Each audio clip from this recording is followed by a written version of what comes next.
Yo, yo, hello? Hello there? What is up? What is up? Enrique in the house. What's up, man? The SloMo is late again. I apologize, man. I feed my kids. Is that an excuse?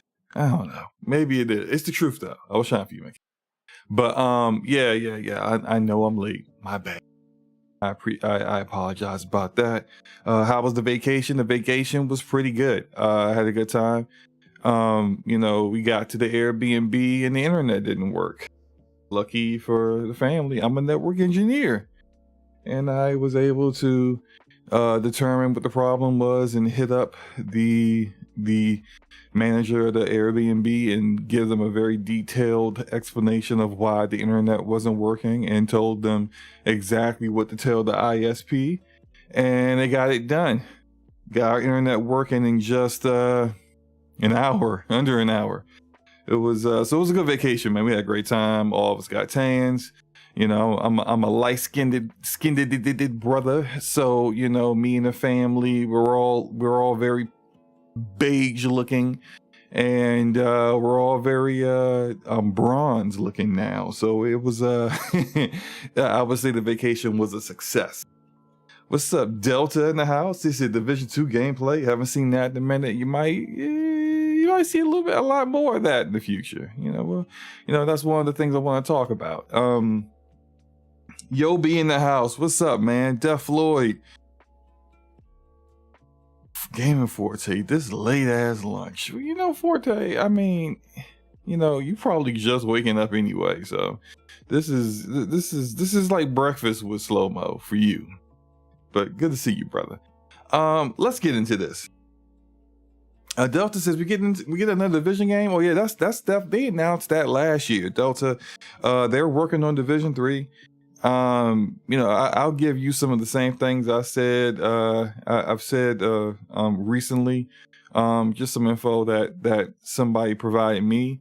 Again, I'm not an insider. We discussed that, but just I hear some things and they're from credible people who would know.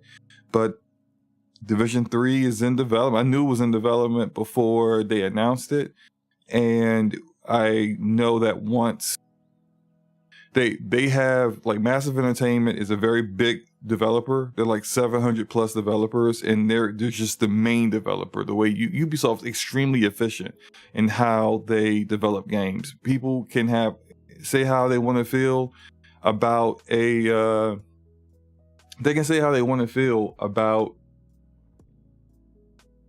the games that they make, but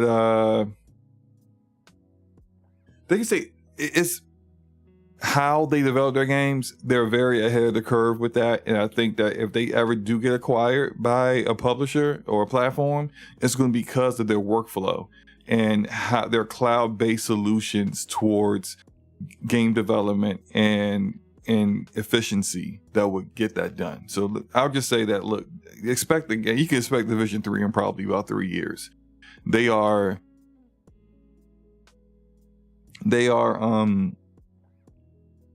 Massive has been working on 2 games, as you guys know, Star Wars Outlaws and Avatar.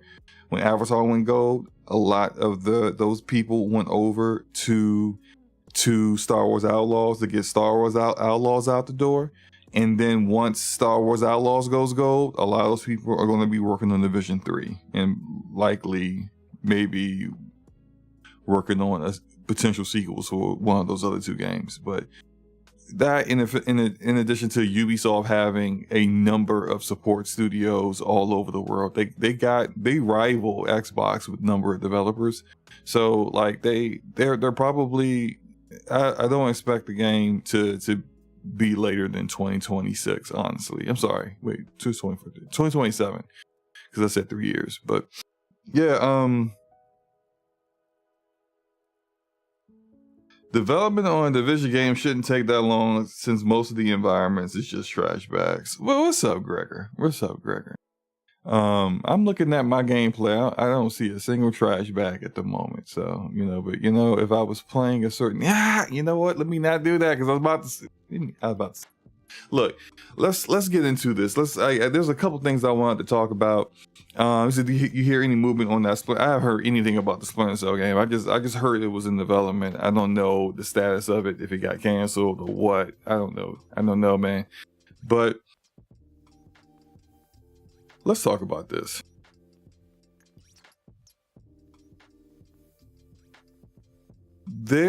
I have a channel update video that's coming out later today. I intended on it coming out this morning, but I decided, let me just write all my thoughts down. I got the audio done to the video. I just gotta do video editing and then upload it. But essentially, there's gonna be some changes to the channel. Some people may like it, some people may not. I won't get into all the details of it right now, because then that kind of defeats the purpose of me doing the video and getting all my thoughts out in a very organized and concise manner. So look out for that video later on if you care to know what I plan on doing with the channel in the future.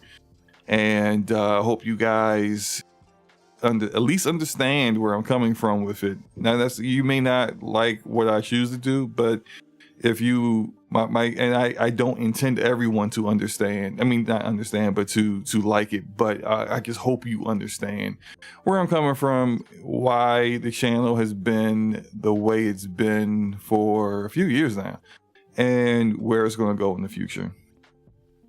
So,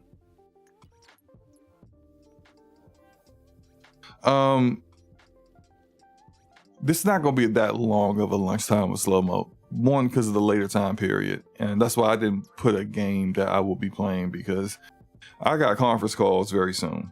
So we're not gonna have a very, very long one, which probably is for the best, because y'all know I'm long-winded. Yobi says, I don't care what you do, I'm supporting you regardless. Love Yobi. Shout out to Yobi. It's a good dude, man. One of the most genuine people in this gaming community, and I'm glad that you're around, man, because we need more genuine people out here. There's way too many people who they only cool with you because you rep a particular platform, and even the ones that say, oh, like I don't mind other people having different opinions, let you have an opinion they don't like about video games. And they'll act like y'all weren't cool at all. So I appreciate you, Yobi. You're a good dude, bro. I don't really got much left to say about the channel update. The video will explain it all. I'll have it out before the day is out, so just look out for that. Let's discuss this Lego Horizon to Nintendo Switch situation a bit.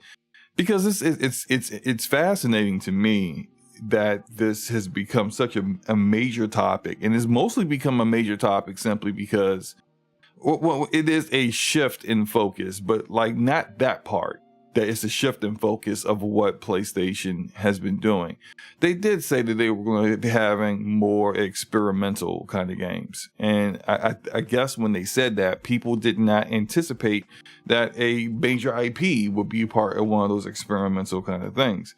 I assume people thought that they were just talking about putting some games on mobile, or putting some games that are from new IPs that are from different kinds of gaming demographics that they genres that they don't normally work in. Games that basically that these PlayStation fans don't care about.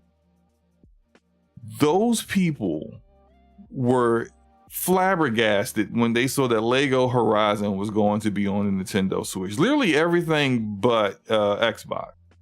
Shout out to Forte with the $5 super chat. Says, I support anything you do on this channel. You are a beacon of light that must be cherished. We have to show our soft side once in a while. Hey, look, Forte, you know you're a good friend, man, and I like y'all can show y'all soft side. I don't show my like you the homie. That's what I'm gonna say. You the homie. I appreciate you and love the things that we do on DPS. Always, man. Appreciate you. About Lego Horizon though, and so this is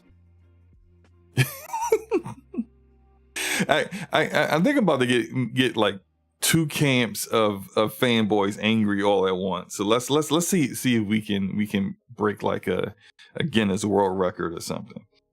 Shout out to Ice Queen. How you doing, Ice Queen?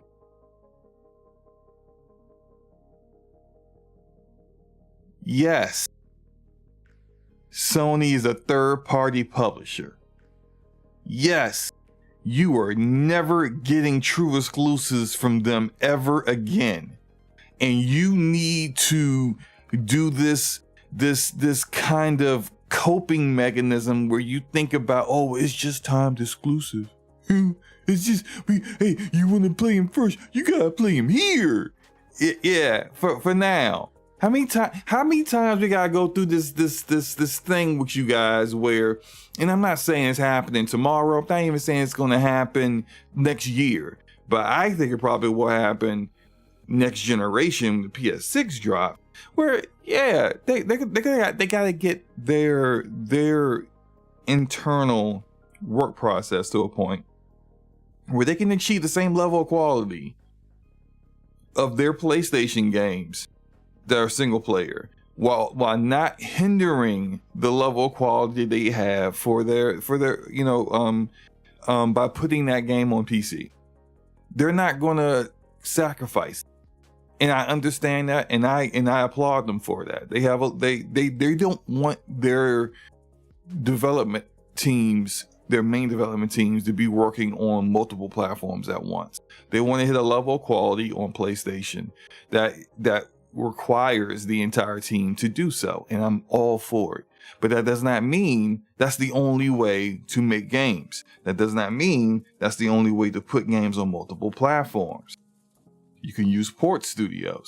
And just because in the presently right now that they've only been using studios like Jetpack Interactive and Nixxes to port older games doesn't mean that's how it's always going to be. A lot of you fanboy, you guys don't have like a forward-thinking brain cell to work with. Everything is like, you just look at what has always been and say that's how it's always going to be. That's not reality. Reality is things change. Whether it's in your life, personal life, whether it's in your work life, or is with your entertainment mediums, things change.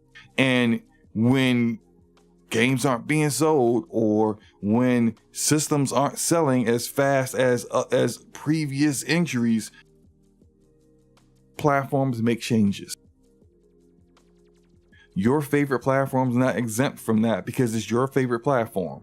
Newsflash, you're not that important. So the sooner you get hip with that, the better. Just and for those coping saying, oh, it was Lego's choice. So with it make it make sense to me. So Sony is Sony. Sony that bullies the rest of the industry, Sony, right? The Sony. You let Lego employees kick in their door, wave in the 4-4, slap their mama, slap their wife, slap their secretary, threw their dick on the table and said, your game is going everywhere. We're going to make your game. We're going to put it everywhere, and you're going to shut up and you're going to like it. And then Sony said, yes, sir. Okay, sir. Whatever you want, sir. Y'all can't be this brain dead. Y'all can't be. Hello? What are y'all talking about?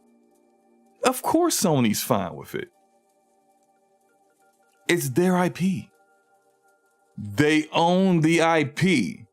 You can't make the game without their say-so. They want the game on the Nintendo Switch. That is the alpha and the omega. That is the beginning and the end. That's it. They wanted it on the Nintendo Switch. Anything else you say about this makes you look dumber and dumber the more you say it. So stop.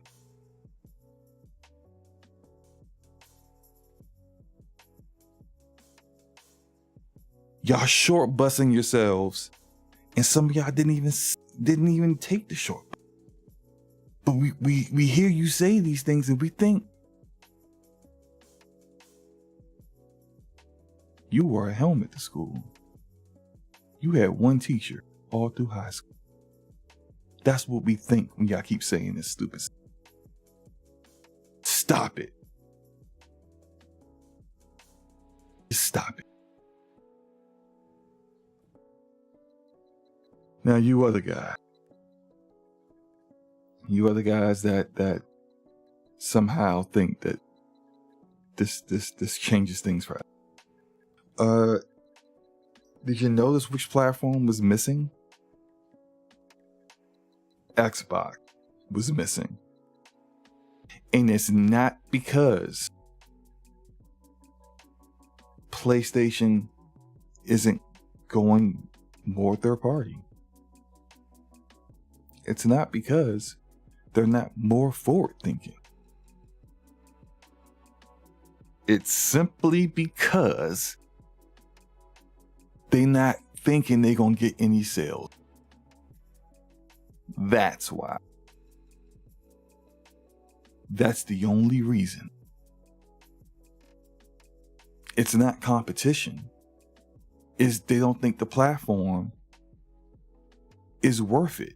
They don't think the juice is worth the squeeze. They don't think putting Lego Horizon on an Xbox is going to equal enough sales to justify the resources putting it. It's really not more complicated than that. And maybe that changes in the future. Maybe if games start selling massively on specifically the Xbox console, that this will change. But until then, it ain't changing.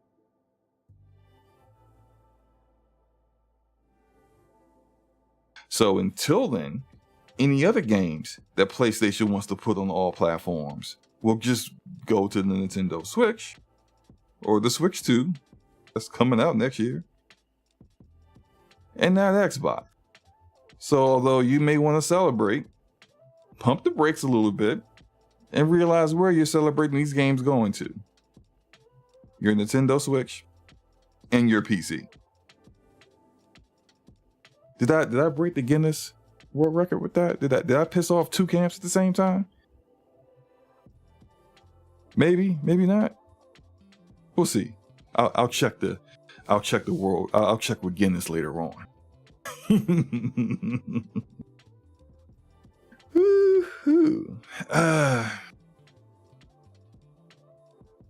Let's see what else we got here. We got saying Arama says that's exactly what happened. SloMo. MLB did the same thing with MLB The Show. I think that's a bit different because if you look, MLB The Show is published, but like MLB The Show is published by MLB on Xbox, and the difference is that Sony doesn't own the IP, so like it's not quite the same.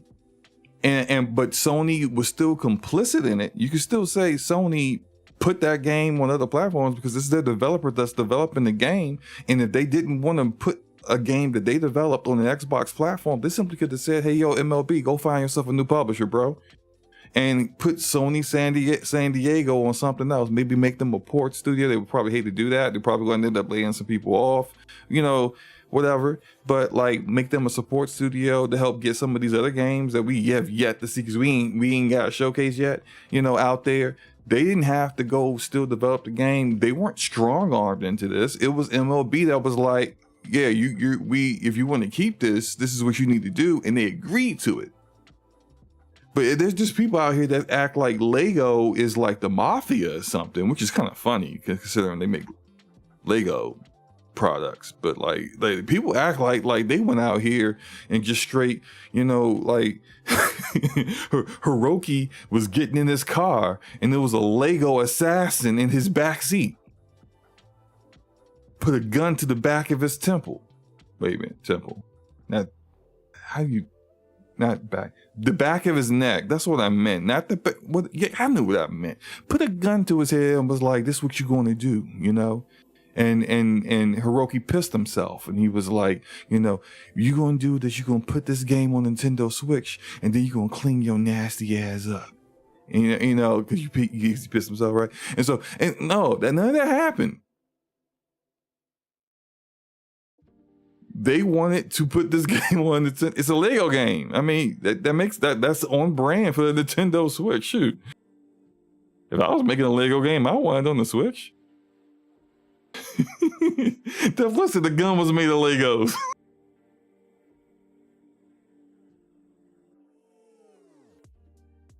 Oh man. Oh, good grief. You guys kill me. You guys kill me. And look, this is the way the game industry is going. Their games are more going everywhere. Do I agree with everything that's happening? No, not at all. Like, and I think that, like, the Nintendo's approach to things, which is, you want our games, you know where to get it, and there is no questions, so don't even ask them. Like it will be a waste of a time for an interviewer to ask Doug Bowser if Mario was going to PlayStation, or if Zelda will ever go to Xbox. Like, why would you ask that question? You already know the answer. Hell no. And I think if you want to, and look, is there more money out there not doing that? Probably.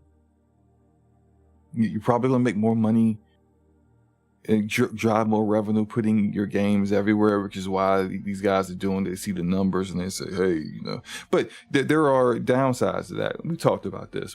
The downsides is that, excuse me, you hurt the platforms where people knew to get those games before. And if you are someone, if you feel like you've maxed out your potential in those areas, okay, that's what PlayStation thinks. They think they've maxed out the potential in consoles, and so they're going to put their games elsewhere in order to drive more revenue, more year-over-year growth. That's what their shareholders want to see. But when I see platforms that haven't maxed out their potential in certain sub-markets of the gaming market, I know what that is. It's desperation. You need to do that in order to stay around. Anyway, what else we got here? What else we got? Microsoft Gaming has got more games to show. So this apparently came from, I think this came from Paris Lilly of Kinda Funny Games. On, I think, Reset Era, said that he spoke with someone, an executive of unnamed person executive at Xbox while he was out there after the Xbox show. And the Xbox showcase was awesome. It was very good. 9.5 out of 10 for me. A+ show, best show they've done in years. People forget that I say that and then be like, oh, SloMo hates Xbox, and I don't think these people pay attention to anything I say, but anyway. But this it was a good show. And apparently after the show, this was what was said was, hey, we got more to show. We had so many games to show that we couldn't fit it all in that 90 minutes. So we got more games that's coming later on this year to show. And I'm like, oh, damn. Well, that's what I'm talking about. See, this is what I love to see. You got games to show your freaking games. That's what I'm... Sony? Hi, Sony. Maybe, I don't know, like, if you don't really have, like, you can't have these reveal droughts. And I'm not saying, like, content actually playing the games that to deliver them too early. I'm not saying that. I don't want to play unfinished, incomplete game. That's not what I want. What I want is to actually know what the hell you're working on. And so what that means is that if you don't actually have the game play the show, then you at least give me a teaser trailer, not Concord teaser trailer where, like, I don't even have an idea of what the game is, but something that is, and I would say this, right? And me and Forte were talking about this before, and I'll use Hellblade 2 as an example. show me a game. And even though Hellblade, we already kind of knew what Hellblade looked like. So, I mean, as far as gameplay wise, so maybe that's a bad example. But basically, show me a game. Do a trailer, a teaser thing, where maybe you don't have all the in-game assets in there, but what you do show is representative of what the final product will be. That will drive interest while also not disappointing gamers when the game comes out and they're like, wait a minute, that don't look like how you first showed it. Like, you don't have that. Have it look representative of what the final product is intended to be, while also not having your experimental aspects of gameplay that you don't quite sure are going to make it. Hello, Ubisoft. Like, don't do that. But you gotta come out with a showcase. There better be a showcase this year. And I think there's some people that are like somewhat confused with that. Not confused, but they're not 100% certain. I know there are people who know some things about what PlayStation's doing. Shout out to them. I see you guys, and they say they plan on doing a showcase. That's it. These people also had heard that they planned on doing things, and then they switched it up. It wasn't quite when it was going to be, or they didn't do it. Like the second showcase that was supposed to come later last year, that a lot of people got egg on their face about. So I don't think there's a guarantee that Sony does a showcase this year, especially when they skip 2022. Yeah, 2022 with a showcase, and then did a lackluster, mediocre one last year. Like, you need to make up for your last showcase, which was bad. So we need more content. So I say all that to say, I'm glad that Xbox, Microsoft Gaming, is showing a lot of content. I love it. Shout out to Brian. He says, beat Mog on my main, feeling good. We'll definitely be ready for Erdtree at launch at this rate, which I think is hilarious. Absolutely hilarious, because Erdtree about to sell like crazy, and I can't wait for it to come out. One, because I want to play it, right? But two, because I can't wait to see the people on Twitter like, I bought Shadow of the Erdtree. I can't find how to access the DLC. Where the DLC at? I mean, I bought this. I spent $40 on this, and I can't even get what I paid for. What you mean? I gotta fight a boss? I gotta go to this. I gotta access this area that's not straightforward to access in order to get to this boss, and I gotta fight my way to a boss, which ain't exactly a cakewalk. And then beat said boss to access the DLC I paid for. I freaking love it. I love it. I freaking love it.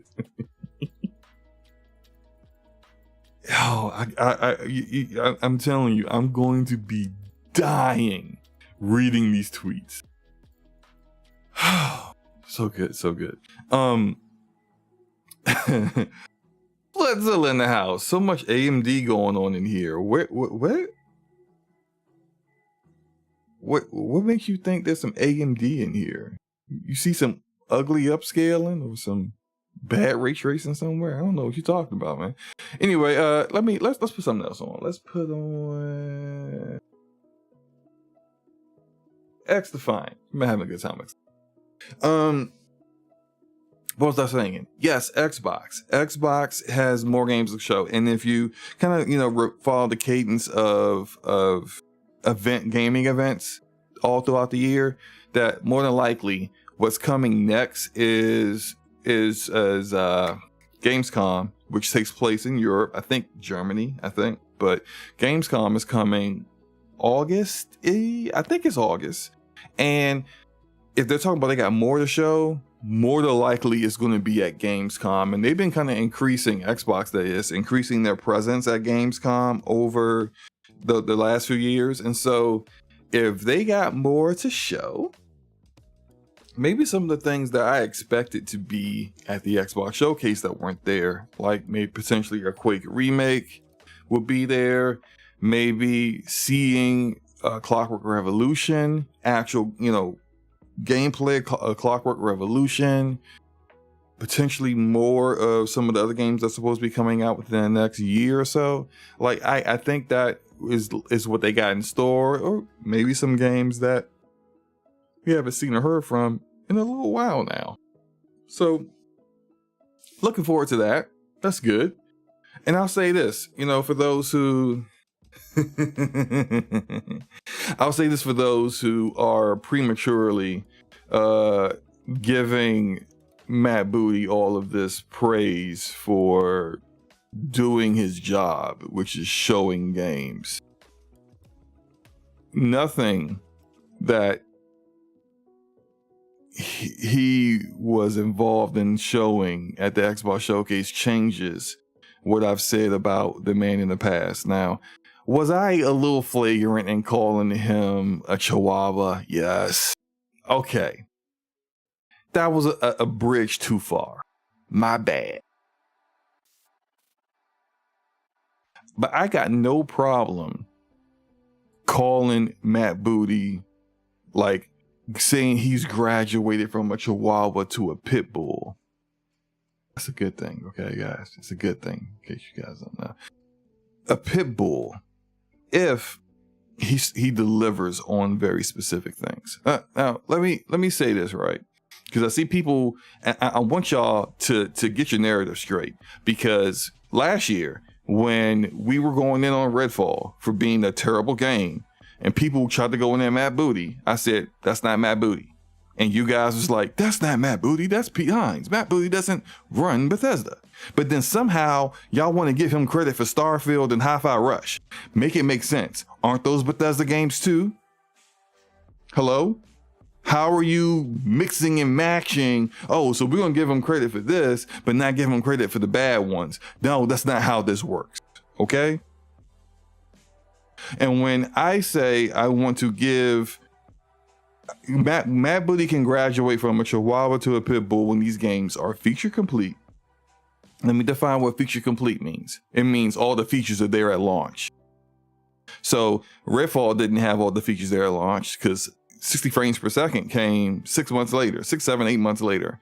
Starfield turns out to not be feature complete, not because of, like, say, the May update where they added new things, not because they changed the way the map looks, not because they're adding vehicles at some point, not because of the DLC. That's DLC, that's an expansion, that's different, that's content. What I'm talking about, feature complete, is performance modes. Yeah.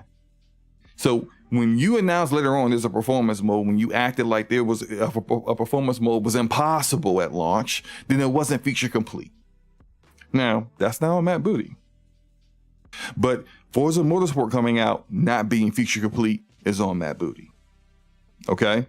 So what I'm talking about, he can graduate from a chihuahua to a pit bull if in the next 3 games, now that he's in charge of Bethesda, now that's on him too. The next 3 games that come out are feature complete and of high quality. I don't care if they sell or not, because everyone is different in the games that they like. Like, you may not like a isometric view RPG game or a narrative driven adventure or whatever, but like,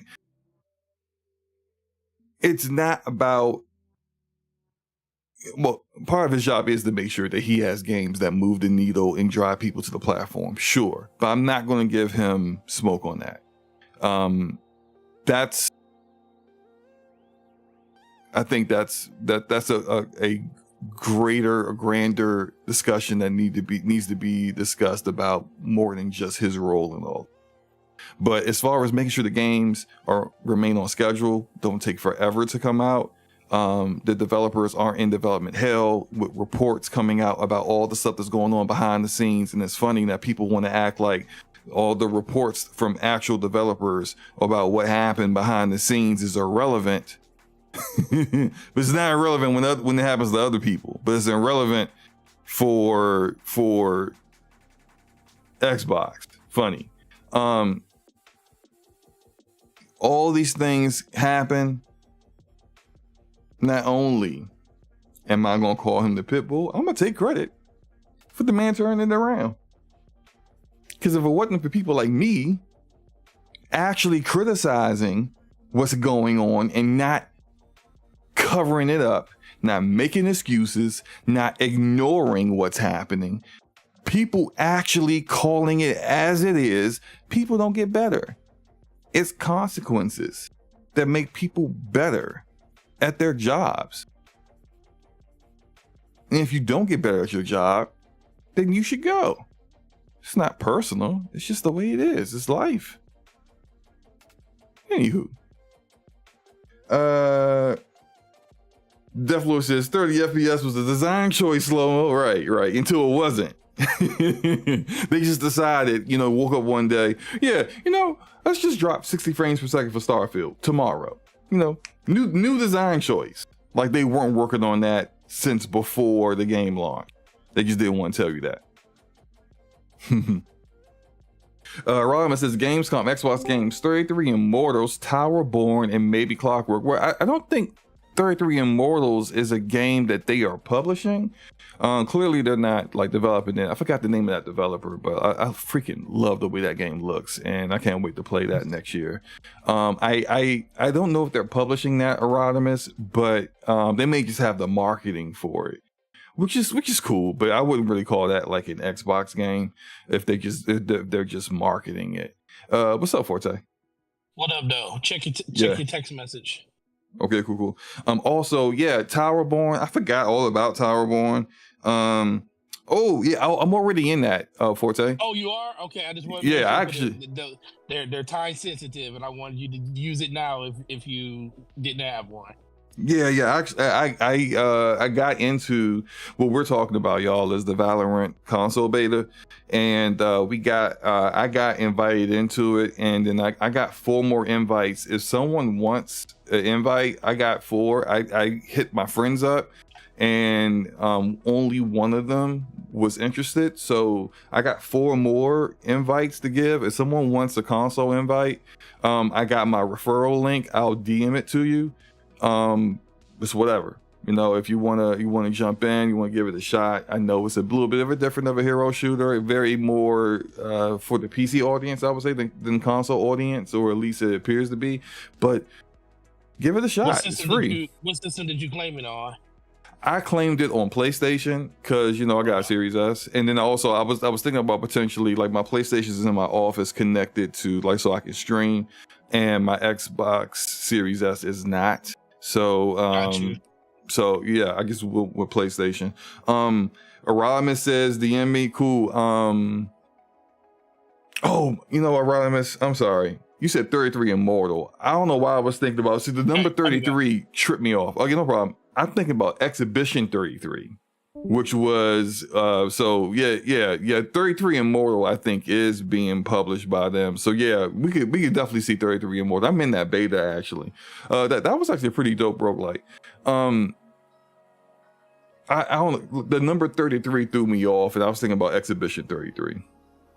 Crow says, when you playing Valorant, I did the tutorial, and that's all I had time for. As soon as I got home, I signed up for it, and then I haven't really had much time for much else. So, Crow, I'll let you know. Erodimus, send me. I don't want to keep. Actually, you know what? There you are, right there. Give me a second. I will get you a link to this in like 5 seconds. There you go. Why is freaking Elon Musk? X is over capacity. I can't stand that pasty bastard. Whenever finally it's sent, bag of an app, piece of garbage app.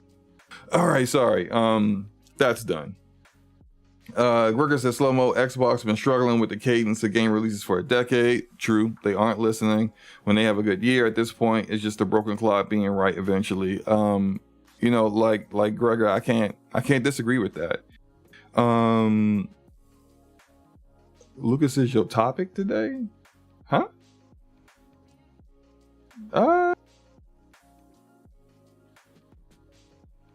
Oh, well, look, topics, they already did the channel update thing. Talked about let's go back here. Talked about Lego Horizon on Nintendo Switch and gave the smoke to all the fanboys crying. And we're talking about Microsoft Gaming has more games to show, which I'm far off topic at this point. So get it together. You get it together. Oh, tell me to get it together. Okay, I do need to get it together.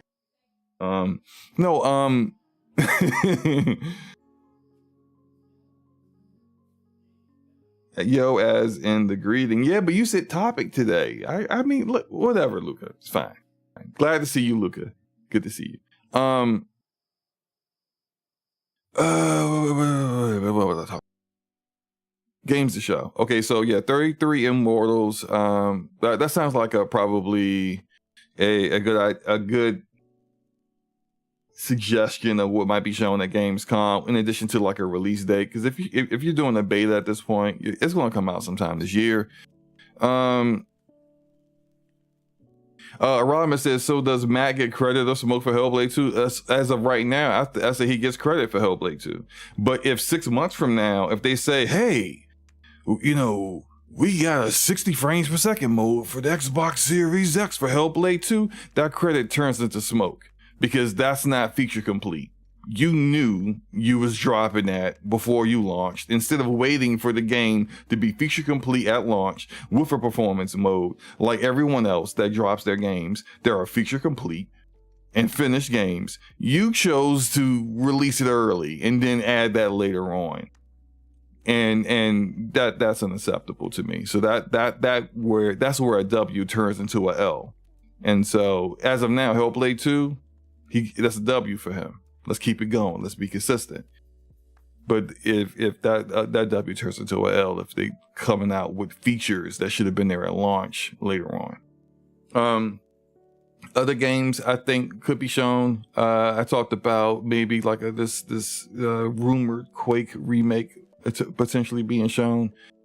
I think that they probably will show some maybe not like the biggest games that they want to reveal, but like Xbox publishing games that they're working with partners on that couldn't make it in the actual showcase.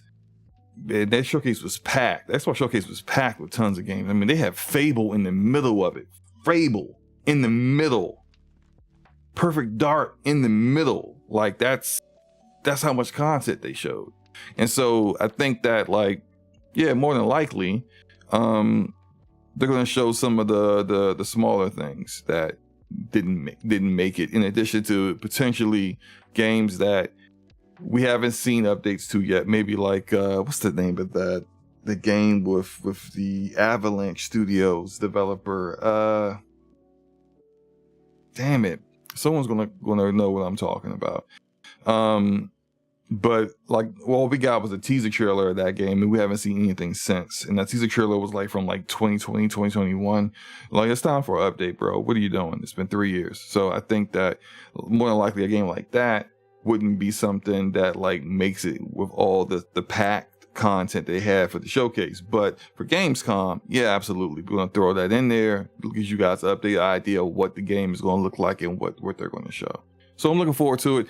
I'm happy Xbox is providing content. Like this is, hey guys, this is SloMo being positive about Xbox. You know, when there's something to be positive about, I am positive. When there's something that isn't to be positive about, I'm not doing fake positivity because I'm supposed to do that for, I don't know, like access or something. Like, forget all that. That's not happening. But I'm Contraband. Thank you, Gregor. Contraband. I think like they can show Contraband, which hasn't been seen since the teaser trailer. We don't know what what kind of game that is. We have an idea, but we don't really know for certain. And Avalanche is a decent dev that makes some really good, games that are really big on destruction and stuff like that. So like we Just Cause. So there's a possibility there's got some good potential there. And we haven't seen anything since then. So it'll be good to get an update on that. What else we got here? Starfield update. Since we were talking about Starfield Starfield update and future roadmap. So I think this is from Maddie Plays, and shout out to Maddie Plays. If you haven't seen this, then go ahead and go to his channel, check it out, see the interview he did with Todd Howard. But Maddie is, if I recall here, he did an interview with Todd Howard, and he confirmed that Starfield is going to get annual, yearly story expansions into the game, which that's awesome. I like that. Continue to bring content towards the game. You're going to continue to keep getting people continuing to play that game and staying engaged. They announced Starfield has hit 14 million players. That's awesome. I think the vast majority of that's probably on PC, where it's getting downvoted to hell for various reasons, but whatever. They're remastering old Fallout and Elder Scrolls games, but currently not a priority. More than likely, like just if you're remastering it, just outsource that to a support studio. Don't have people of your main team working on stuff like that. I don't think remasters are worthy of your main team to have to do. You put that on a quality support studio that can get that done. Shattered Spaces, which is the DLC that's coming out later this year. I don't think we have a release date for that yet, but that is supposed to be entirely new handcrafted location. I thought that looked dope. I thought the way it looked pretty cool. Very different from the way that other planets that you would go to in Starfield look. And I'm looking forward to it. Like I reinstalled Starfield in anticipation of the May update. Been playing a little bit of it. I finished the Crimson Fleet quest line, and look, Starfield's cool. I think it's not a generation-defining game as some wanted it to be, but won't admit it's not. It's a good game. It's a good Western RPG. I think. Shout out to Enrique with a $2 super chat. It says, "Sup, SloMo." What's up, Enrique? Arama says, "So what happened to Starfield going to PlayStation?" That doesn't mean that's not going to happen, or it's not in the cards anytime soon. Clearly, Phil Spencer even said so. So maybe you should take Phil Spencer for his word around him. I don't know. I like Starfield, but I think there is a difference in the way Bethesda does their RPGs, and this is a preference thing for me. There's a difference in the way that Bethesda does their RPGs that I don't like as much as, say, BioWare or even CDPR. Because, and I'll use the Crimson Fleet quest line as a great example for this. So I almost wanted to do a video on it, but I didn't want, because I recorded the entire thing, and I didn't want people to go, "Oh, SloMo, I decided to just do this big detailed, analysis of Starfield. He didn't do this for Spider-Man 2. I can't deal with the stupid comments sometimes, so I just decided not to do it. But I did the Crimson Fleet quest line, and to the people who have completed this probably will understand what I'm talking about here. And so, to give those who haven't played it an idea of what I mean, so the Crimson Fleet are these pirates. They're space pirates, and they go around, attacking other ships and stealing their stuff and killing everybody. They're a huge criminal organization that originated from prisoners on the prison planet. And it's a really cool plot line. I like that. I like the way it's all set up. Your character works for the United Colonies, and then you are tasked with being a spy to go undercover inside the Crimson Fleet, pretend to be a pirate to bring the whole fleet down. And you have the choice to either stay and get that done, or you could turn it around and just straight up, go deep cover and become like one of them. And so I'm enjoying it. He says, spoiler alert, the game been out for almost a year. This is one quest line, Rodimus. If you ain't done it yet, that's on you. Now look, I was enjoying it, having a great time. Did my first mission, some people died. I go back to talk to the commander of the fleet I'm working with the United Colonies. He cussed me out. SloMo, the hell's wrong with you? You killing civilians left and right. You need to be better. And I'm like, bro, they shooting at me. What you want me to do? I don't know.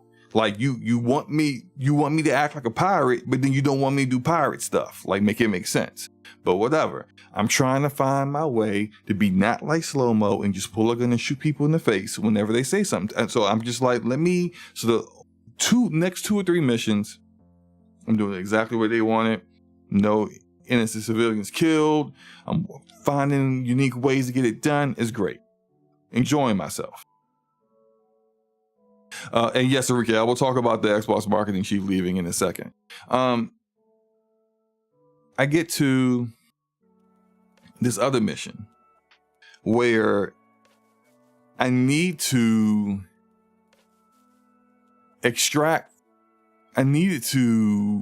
steal something. And I'm working my way through this facility. None of the pirates are really helping me out here. And I come into a situation where I get revealed. Now, I could have just reloaded to an earlier autosave. I could have did. But, I mean, I'm trying to be more authentic in the games. I'm not trying to just reload and whenever I don't get the desired situation that I want. And so, I had to start shooting some people to get out, and some of them people wasn't holding a gun. It's just what it is. And so, I made it out. I got what I needed. I brought, I completed the mission. And then, I get a message from United Colonies. They're like, hey, SloMo, come on back. We need to talk. And I said, all right, cool, bet. Going back. I'm seeing the commanders and everything. Soldiers hit me up. Hey, what's up, man? How's it going? Cool. Walking to the command bridge. Commander cussing me out again. You kill civilians. Sick and tired of this with you. You know what? You're done here. And I'm like, excuse me? Oh, this is cool. Okay, wait a minute. They're kicking me out. All right. I have a choice. I can let them arrest me, or I can shoot my way out. Y'all know how I am. I shot my way out. I killed everybody on the ship. But it's Starfield, so they don't let you kill certain characters that have a purpose in the story. So the commander and his lieutenant, I couldn't kill them. I killed everybody. Aramis says, who was your partner on these runs? Some random black girl that was kind of like, she's real dope. She used to be in a gang. She was in what's the name of that city? Neon or something like that? I can't remember. But I like her because she ain't judgmental. And when I go off and kill everybody, the rest of the Constellation Squad be like, oh, SloMo, that was terrible. Why'd you shoot all these people? And she'd be like, okay. So I'm like, that's the homie. I like her. Now, back to the story. I kill everybody, right? So I kill everybody, I leave. Now I'm thinking, all right, I'm with the Crimson Fleet now. So, I mean, it's not how I wanted it to play out. I wanted to bring them down, but I ain't got much of a choice in this matter because the United Colony said I was too reckless. I understand that and I'm fine with it. I'm cool with it. We get to the end.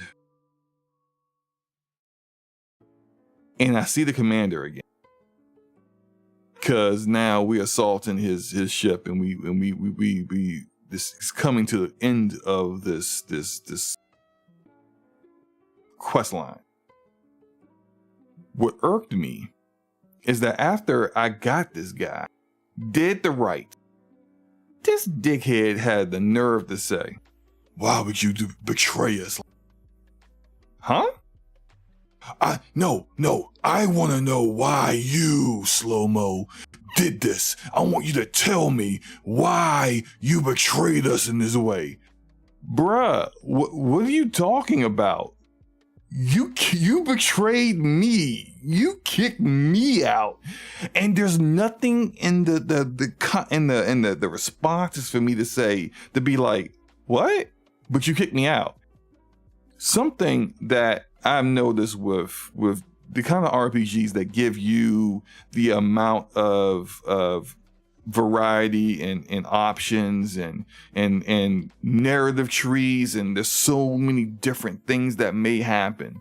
Something that I've noticed is a lack of, with Bethesda, their inability to keep it all together. Like if you provide a situation, you need to provide consequences or accountability for that said situation. I don't see that in CDPR. If somebody betrays me in CDPR, or I betray somebody in Cyberpunk, they're not going to forget that happened, or they're not going to have an option that doesn't allow me to address that. I don't see that with BioWare either. When you make it so I can attack the UC colony fleet because they're kicking me out and they're trying to arrest me, don't have it where there's only two options when I arrest the dude at the end of the quest, when I get the dude at the end of the quest, and it's, hey, why'd you do this to us? Like, hello, where have you been? Did you have amnesia? Do you remember what you did to me? And it's just like, that really stuck with me, because it brought me out of the immersion and had me remember. I mean, of course, we all know these are games, but that really brought me back to not just that these are games, but these are flawed games. And so, long story short, I don't like how Bethesda doesn't cross all the T's and dot all the I's when it comes to that kind of stuff. Still enjoyed the quest line, but when it comes to, when I think about like what BioWare and CD Projekt Red, what BioWare used to, we don't know what Dragon Age Veilguard, we'll see, but what Dragon Age used to provide in that kind of space and what CD Projekt Red provides in that space, they do those aspects better. I'm not saying they are better than Bethesda, but that kind of stuff is important. Narrative inconsistencies will piss me off. And when I see a narrative inconsistency in a in any RPG, I get mad. And it really disappoints me. And so I was disappointed with that. That's it. Still got Starfield installed. I'm still looking forward to Shattered Spaces. But I just wanted to talk on that real quick. Now, Brian says that just sounds like bad writing, to be honest. You never get that from me. I mean, look, there are a lot of studios that have bad writing, and I agree, that's bad writing. If you write something in there and then you don't address it later on, that's a breakdown that should not be happening. And I would even dare say, you should go be editing that for a later update to actually allow all the choices that all the different ways that quest line could go to be fully addressed, instead of having that huge, massive, gaping plot hole there. But it is what it is. Let's talk about real quick, and I didn't really have this on the topics list, but that's because I put out my tweet about the topics list for today before I saw that this had come out. And apparently, the Microsoft head of marketing has left the company. And let me go find exactly. We'll say this is being reported by Tom Warren, Xbox marketing chief Jarrett West. I think they got Jarrett from Netflix, if I recall correctly. That's where they originally got him from. He's now going to Roblox. And West he's the second Xbox executive to depart this year.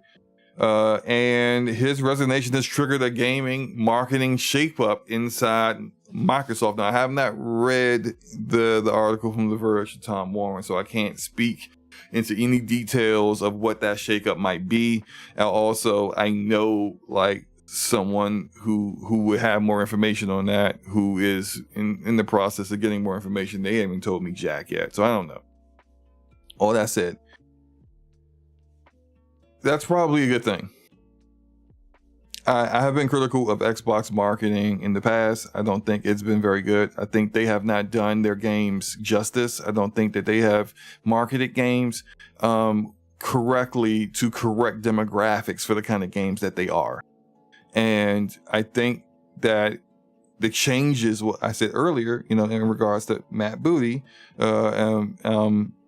sometimes, and I'm not saying Matt needs to go right now or anything. I'm just I mentioned this earlier, that when things aren't working out and things aren't a good fit and someone isn't getting better at their position and meeting expectations and what their role is, that you have to replace them and find somebody that will. And I don't think that Xbox marketing was doing a great job. It hasn't been for a long time. I even said when they acquired ABK that they should, like, you laying off whole teams, lay off your Xbox team, no offense to them, and then promote the ABK, the Activision marketing, to marketing of all of Microsoft gaming, because they're fantastic at their job. You know when the Call of Duty's coming out. You can't get away from it. It's everywhere. And I think that's also due to the fact that Call of Duty is so popular. But I don't think that Activision lacks in coming up with unique ways for people to know about their games. And I think that they have a better pulse on a better finger on the pulse, to correct that, on the gamer and the gaming demographics and what they're looking for. Like a lot of us ain't into TikTok, but there's a lot of gamers on TikTok, and there's a lot of people who watch TikTok, and I can't get away from TikTok freaking commercial. I'm scrolling through TikTok, watching TikToks, and then every 2 videos I scroll through is an ad. As a gamer, I should be seeing Xbox ads there. I should be seeing ads for the kind of games that I'm interested in based on my algorithm. Like, these are things that should be happening that don't happen with Xbox. So I think that it's important to do that. I think it's like when you have something like Game Pass, which some people may say it's hey, like, the same for me, but it's a great value for gaming. You get a lot of games. You don't have to spend all the money on all the games that you play. You can just subscribe to the service and you're in there. That's great.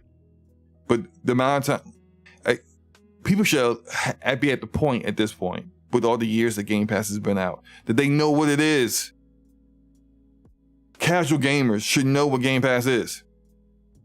Whether they choose to get it or not is up to them. But that's not marketing. Part of marketing is just letting the right people know that it exists. Sure, you want to convince people to get into it, and that's another side of it. But the bare minimum of letting people know it exists has not happened yet. And it should not be all these years later that people still don't know that Game Pass exists. Yes, get some changes in there. Shake some things up. Maybe get some different voices in that have different ideas. Or maybe you got people already there that just haven't had the opportunity to have their voice out there that may now get that opportunity. I'm just happy that it's happening. I'm not happy that Jared may have lost his job. He's departing. He's going to Roblox. Actually, some people will say, well, he didn't lose his job. But I know how Microsoft does these things. When someone has been replaced, they lose all of their authority and their position. They aren't really outright fired. They usually just take away any authority that they have in their role, put a new person in place who's doing their job for them, and then that person just quietly decides to leave on their own. Some of you may say, SloMo, that's ridiculous. That doesn't happen. Trust me, that absolutely happens. And just personally in my professional life, when I was in IT, straight IT, not a network engineer, but just the IT guy, I would get calls on weekends. SloMo, I need you to deactivate this person's VPN, this person's phones, this person, all this, their access to all these things, shut down their access to all this stuff, redirect their email to me so that when people email them, their messages go to me. This person's no longer working with us. I'm like, okay, wow. I do all those things. I come in the next week on Monday, that person's still there. That just happened. I thought he was fired. Oh no, well, he's fired. But they're allowing him to save face. And then like they basically just had him sitting there looking for a job while at work. He had, now a lot of us get these kind of perks. You know what complexion this person was. Keep it moving. And later on, like in a meeting a week later, he announced he was going to one of our competitors. And people was like, oh, well, sorry to miss you, but okay, congratulations. But he didn't choose to leave. He was forced to leave. He was fired. That's how a lot of these companies work. When you get a certain level, you don't get, you're fired, like Vince McMahon would say, and kicked out the door, escorted out by security. I mean, that happens sometimes. More than likely, well, I feel like it's my time to go. I've been doing all this work, and I'm just going to see the world for a year. I know what I'm talking about. I'm going to see the world for a year. Yeah, I'm just going to get away from gaming for a little while. And then they show up, and they're 6 months later they're working. They're saying, "Hi, I'm announcing I'm working for blah blah blah blah blah." Or here's another example of how this works. Chris Lee, former director on Halo Infinite, was screwing the pooch, and Chris Lee got fired after the first reveal of Halo Infinite. But they didn't fire him in no sense that they kicked him out of Redmond. What they did was they let him sit there and do nothing while new directors took over. And then Chris, a month later, found himself a job at Respawn. That's how this stuff works.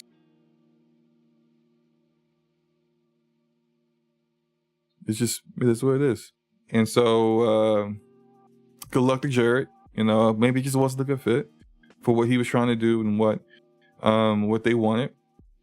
And hopefully this turns into more games being marketed properly, platforms being used better. I don't think they use Twitter very well at all. Games that are imminently coming out, and the official Xbox account is mum's the word. How many freaking followers does the official Xbox account have? 23.4 million followers.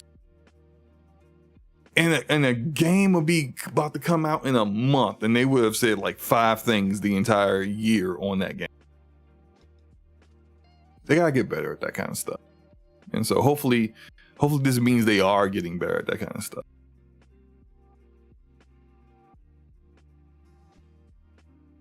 Anywho, what was the last thing I was going to talk about? What was the last? Dragon Age: The Veiled Guards. I didn't get a chance to go on. Shout out to Luca and Scumcast. She did Scumcast last Saturday. I didn't get a chance to talk on this. I did listen to her thoughts on it, and I echo a lot of what Luca said. And I've said some things on Twitter in regards to this because this is one of those cases where there's a lot of frauds out here. And is this going to be SloMo's is about to get real mean moment? Probably. Some of y'all just like to complain.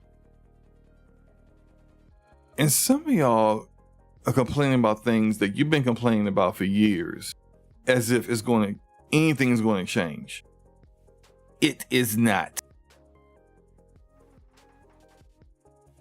Crow says, what do you think about the characters in the gameplay shown? I don't really have much like outside of people that I've seen before, like Varric and Solus, and I love those characters. The new characters, I don't really have a bead on or a thought on one way or another on them quite yet, because I don't really know them. I'm not going to be able to get a full idea of what those characters are going to be like for certain, just off of a few moments.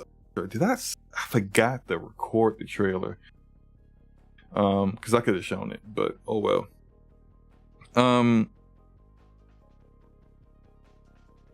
People who complain about Dragon Age And some of the criticism is valid.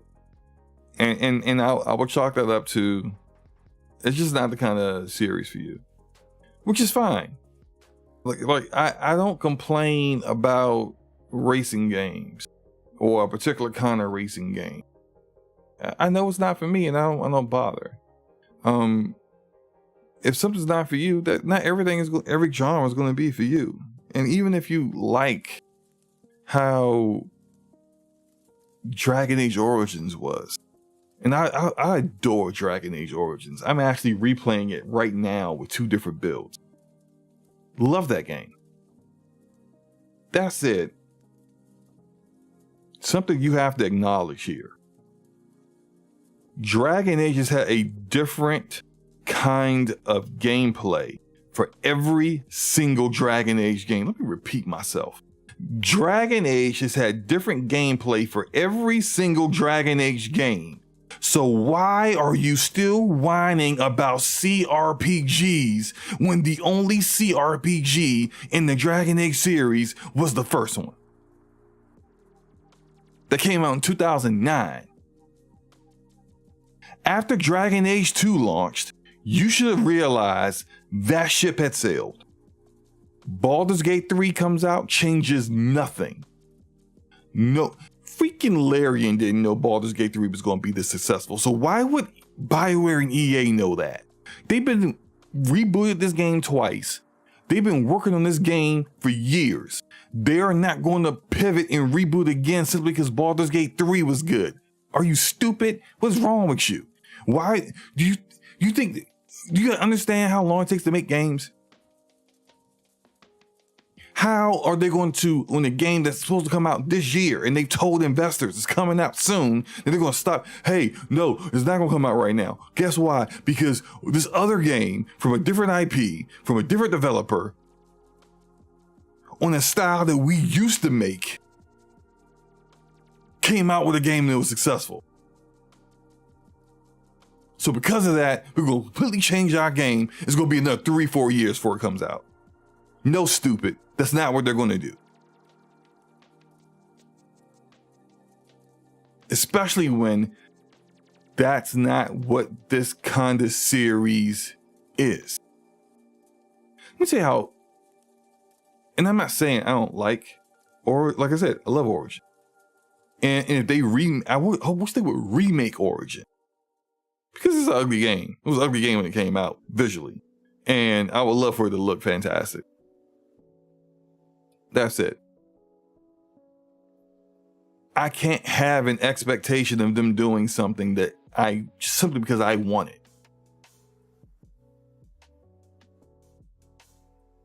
Especially when they have proven that that's not what their focus is. Freaking BioWare and the Dragon Age team are so hell-bent on each game being so different that even character design and even like the interpretation of how characters look is different from game to game. The Qunari, for example, in Sten, the character Sten, who's a Qunari in Dragon Age Origins, looks completely different than the Qunari that are in Dragon Age 2, and they also look different than the Qunari that's in Inquisition.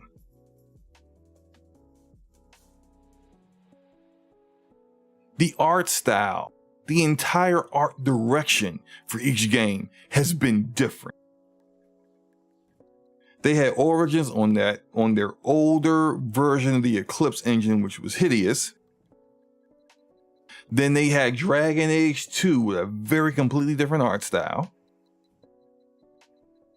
And then they had Dragon Age Inquisition, which tried to go more towards a not necessarily photorealistic look, but a higher fidelity look.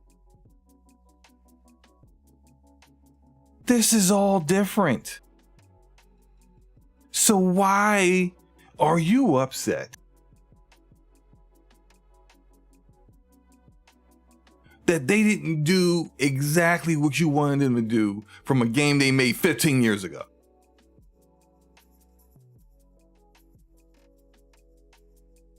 Y'all are smarter than this. So I understand the game's not for you, but the bitching and moaning that's not Origins, come off it. You knew it wasn't going to be Origins. And you've been making the same complaint every time a Dragon Age game comes out. Just stop whining about their new releases and ask for Origins remake. I'll be right there with you. We can both be side to side, screaming at the top of our lungs for Origins remake. But I'm not going to tell them, hey, the game that you made 33% of the time for this series needs to be the way this series is forever going forward. That's ridiculous. Dragon Age is not Baldur's Gate. That makes sense for Baldur's Gate because that's the way Baldur's Gate has always been. But that's not Dragon Age.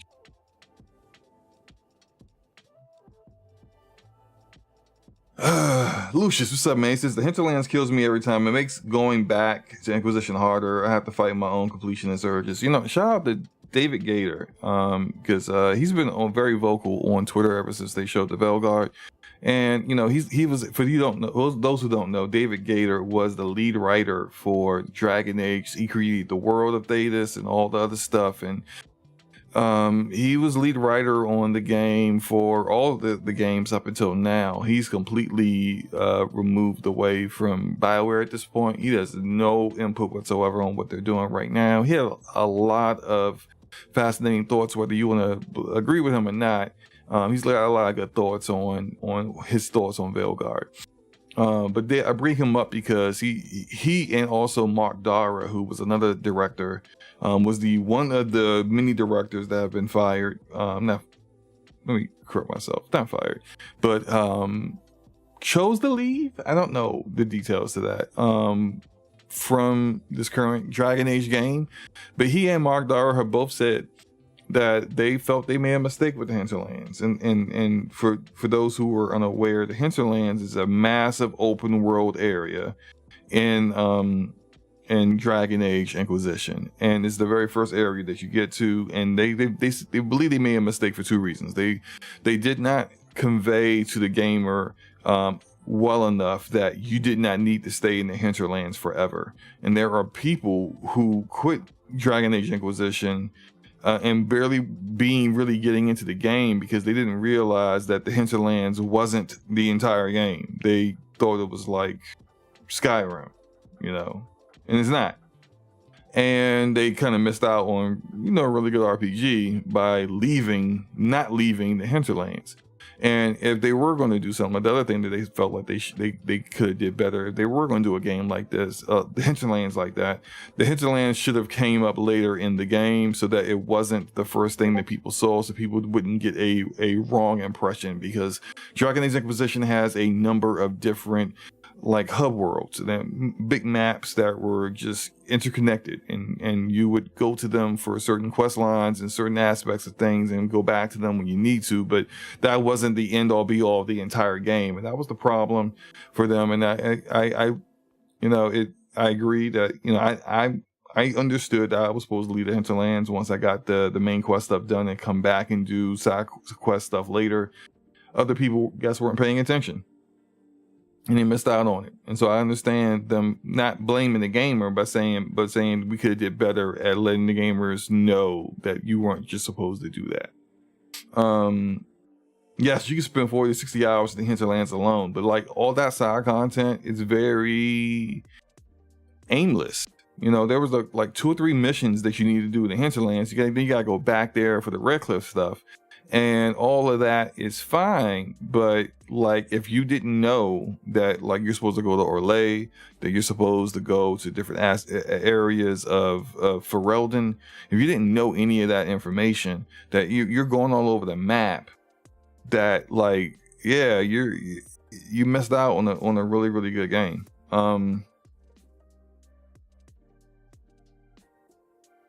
But that gets to something that I saw some people saying when it comes to RPGs, and this is going to get weird because there are people who seem to think that like RPGs are all one thing. And then when you start bringing up examples of classic RPGs that don't do those things, they don't know what to say. So there are people out there that think that RPGs can only be open world. That if your RPG doesn't have open world, is it really an RPG? Yeah, it's an RPG. Was Chrono Trigger simply just an open world? What? Final Fantasy 6? Final Fantasy 7? Tales of Arise? Are these not RPGs because there wasn't just one big massive map and that's it? They also don't understand that what Dragon Age is doing when they say that they're not doing just one big massive open world or anything, is that they're going back to what they did for Dragon Age Origins and Dragon Age 2, although Dragon Age 2 was far less than this. I mean, but essentially you just stayed in Kirkwall and surrounding Kirkwall. One of the biggest problems with Dragon Age 2 is that the environments are too redundant. But this is going back to Dragon Age Origins and this expansion Awakenings, where you have this big map, and instead of just manually traveling through the map, you would pick an area or a point of interest and you would go there, and there'll be like this little blot of blood or whatever, or ink, whatever you want to call it, that would show your progress towards that place. Sometimes you'll get randomly attacked with staged moments or random moments, but it kept you on your toes. And that's how Dragon Age has always been. And people don't understand that, and they get into this mindset that where if it's not like a Bethesda RPG, then it's not an RPG. And that's not reality. It's the same way that some people get into the thought process that say that, like, if your RPG does not have a ability for you to create your character or multiple endings, then it's not an RPG. And I'm like, so explain all the Final Fantasy games. Just explain. So you're telling me none of those games are RPGs? It gets murky, but like, people don't know how to say, I prefer this kind of RPG, instead of saying, if it doesn't do the thing that I prefer, then it's not an RPG. Like, you are not the arbiter on what is it. It's not an RPG. Period. Yes, Jago, there are different types of RPGs. There are action RPGs, there are Japanese RPGs, although some Japanese developers don't like that term. Maybe we need to come up with a different term so they aren't offended. I don't know. But when I say JRPG, people know what I'm talking about. There are Western RPGs. There are tactical RPGs. I love those. There are isometric view RPGs. There are CRPGs, which is, like what Dragon Age Origins was, and people only on PC, by the way. It wasn't a CRPG on Xbox, but and PlayStation 3, but they ignore that. They're subgenres within genres, and that's okay. But just because you only prefer one kind of subgenre within that genre doesn't mean the rest of them are invalid. You're not that important, once again. So, all right. I think I've exhausted everything. I don't think there's anything else I want to talk about. It's getting around that time. I asked you probably about 5 minutes before I gotta get into this conference call. So, appreciate you guys. Again, watch my channel update video for later today. And I'll reiterate what I said before. Things are going to be a little different.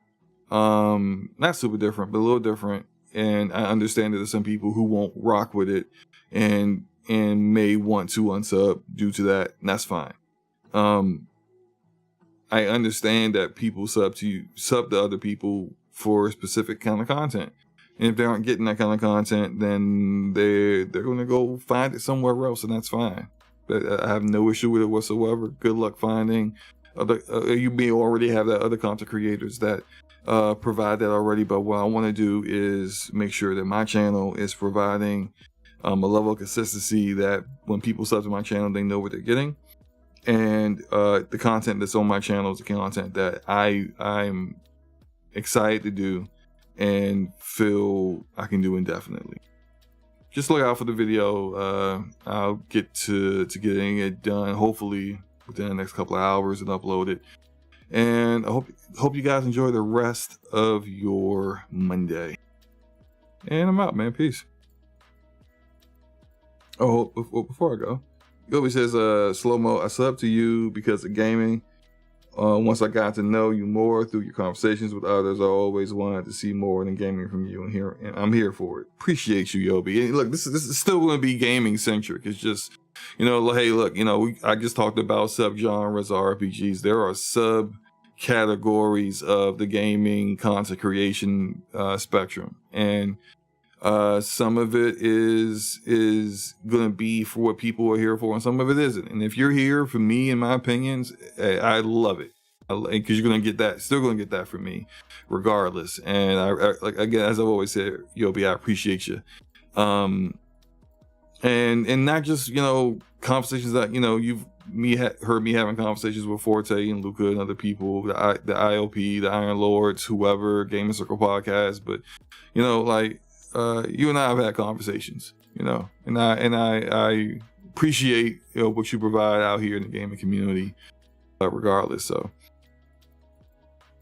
Ryan said, "Can I get a cliff notes? What's changing?" That was just the cliff notes. I got a video coming later on that will get into the detail, get into the weeds and everything. So just look out for the video later, Ryan. And I appreciate you being here, man. Slackrose says, I think the DA franchise is cooked. I hope the next Mass Effect has good writing. I would say that I felt that way about Veilguard and the Dragon Age series, which I adore before. And I felt that way about but then I felt that way about it until I saw it. And I think it has the potential, and that's what look at the feedback of a lot of the vast majority of people are more positive towards it than negative. So I think it has an opportunity. Doesn't mean it's going to be great for certain, but I think it definitely has an opportunity. Well, we'll see. I'm out. Peace. Take care, guys.